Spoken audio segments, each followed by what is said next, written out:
ہے کہ کوئی ایسا لفظ ہے خدا تعالیٰ کی صفات میں جو اگر یاد ہو جائے تو پتہ چل جائے کہ کون سا ہے تو ہر گھنڈی اس سے کھل جائے گی. اسم اعظم کو دنیاوی اصطلاح میں جو کہانیوں کی طرح سم سم کہتے ہیں، کھل جا سم سم، بند ہو جا سم سم ہے. تو وہ لفظ جو کی ورڈ ہو جائے اس کو اسم اعظم کہتے ہیں.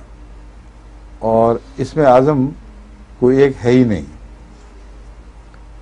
ہر خدا کا اسم اعظم ہے اگر وہ موقع اور محل کے مطابق خلوص سے استعمال ہو، اور اپنے دائرے میں، اپنی صفات کے دائرے میں ہر صفت جو ہے وہ اسم اعظم بن جاتی ہے.